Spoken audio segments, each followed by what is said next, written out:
বিগত 15 বছরে মানবাধিকার লঙ্ঘন ও গুমের অপরাধের অনেক অভিযোগ ক্ষমতাচ্যুত আওয়ামী লীগ সরকারের বিরুদ্ধে।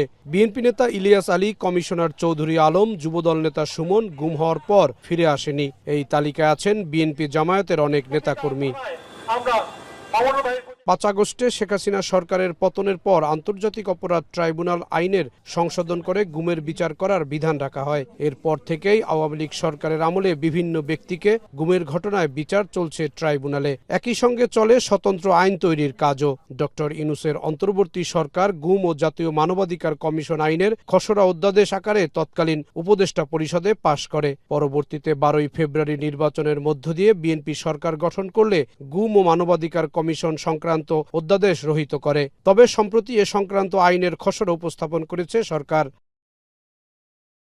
শিয়া বাটার ও ভিটামিন সমৃদ্ধ লিলি বিউটি সোপ, তারুণ্যময় উজ্জ্বল ত্বকের জন্য।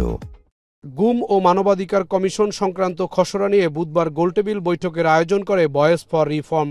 এ সময় একে দুর্বল আখ্যা দিয়ে সংশোধন চান বক্তারা। গুমের বিচারে করা নতুন এই আইনের খসড়াকে গার্বেজ আখ্যা দিয়ে জামায়াতের সংসদ সদস্য ও গুমের শিকার ব্যারিস্টার আরমান বলেন, ক্ষমতার লোভে পেয়েছে বিএনপিকে। অন্যদিকে সাংবাদিক শহীদুল আলম বলেন, নিরাপত্তা বাহিনীকে জনগণের বিরুদ্ধে ব্যবহার করতে দুর্বল আইন করছে সরকার।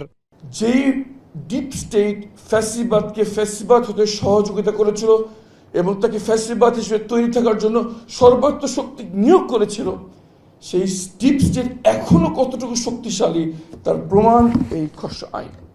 আপনার স্বার্থে আপনি যখন যেই জিনিসকে যেভাবে দরকার ব্যবহার করবেন এবং জনগণের বিরুদ্ধেই ব্যবহার করবেন, এটা আমরা হতে দেব না।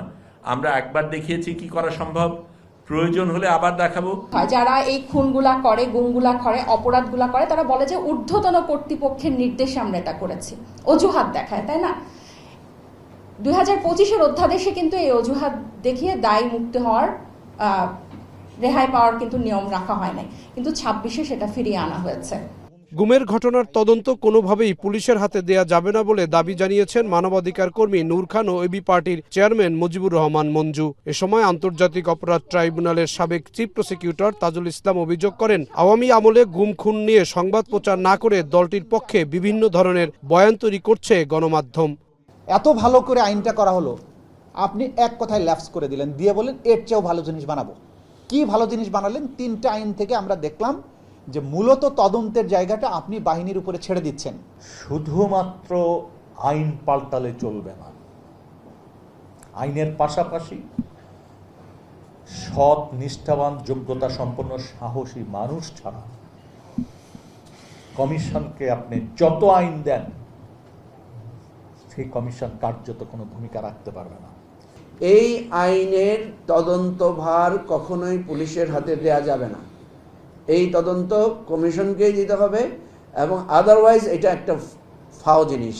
আইন শৃঙ্খলা বাহিনী নিপীড়ন বন্ধ করতেই আওয়ামী লীগ সরকারকে হটানো হয়েছে বলে দাবি করেন বক্তারা। তাই গুম সংক্রান্ত দুর্বল আইন না করতে আহ্বান তাদের। থাকলে ভালো হতো, তারা তাদের। জাহিদ হাসান, এখন, ঢাকা।